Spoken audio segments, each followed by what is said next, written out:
అందరికీ నమస్తే. నేను మీ సుమిత్ర. ఈ వీడియోలో ముందుగా అందరికీ వినాయక చవితి శుభాకాంక్షలు అండి. వినాయకుడి ఆశీస్సులు మనందరిపై ఉండాలని మనస్ఫూర్తిగా కోరుకుంటూ ఈ వీడియోలోకి వెళ్ళిపోదాము. ఈ వీడియోలో పులిహోర రెసిపీ చేసి చూపించబోతున్నాను.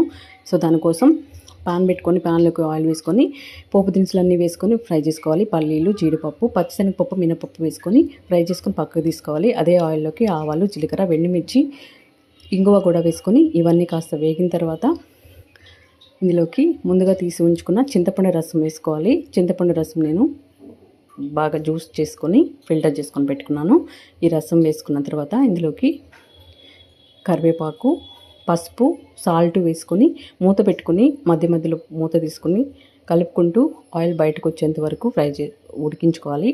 ఉడికించుకున్న తర్వాత ఇందులోకి బెల్లం వేసుకోవాలండి. బెల్లం వేయడం వల్ల మంచి టేస్ట్ ఉంటుంది. ఈ మాత్రం క్వాంటిటీ బెల్లం వేయాలి. బెల్లం వేసిన తర్వాత కలర్ చేంజ్ అయిపోయి మనకు ఇలా తయారవుతుంది అన్నమాట జ్యూసు, పులుసు.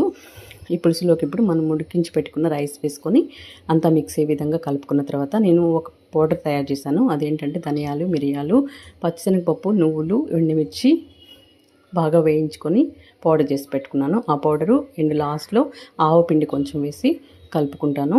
పోపు దినుసులు వేయించి పెట్టుకున్నాం కదా, పోపు దినుసులు వేసుకొని కొత్తిమీర కూడా వేసేసుకొని కలిపేసుకోవాలి. కలుపుకున్న తర్వాత పౌడర్ ఉంది కదా, పులిహోర పౌడర్ కూడా ఒక 2 స్పూన్స్ వేసుకొని మిక్స్ చేసుకొని మూత పెట్టుకొని ఒక 1 అవర్ అలా వదిలేసేయాలి. తర్వాత సర్వ్ చేసుకుంటే చాలా బాగుంటుంది పులిహోర. టెంపుల్ స్టైల్ పులిహోర మనకు రెడీ అయిపోయింది. మీరు ట్రై చేసి టేస్ట్ చేసి ఎలా వచ్చిందో కామెంట్ సెక్షన్లో తెలియజేయడం మాత్రం మర్చిపోవద్దు. చూస్తూనే ఉండండి ఫ్రెండ్స్. కొత్తగా చూస్తున్నట్లయితే మన ఛానల్ని సబ్స్క్రైబ్ చేసుకొని సపోర్ట్ చేయండి,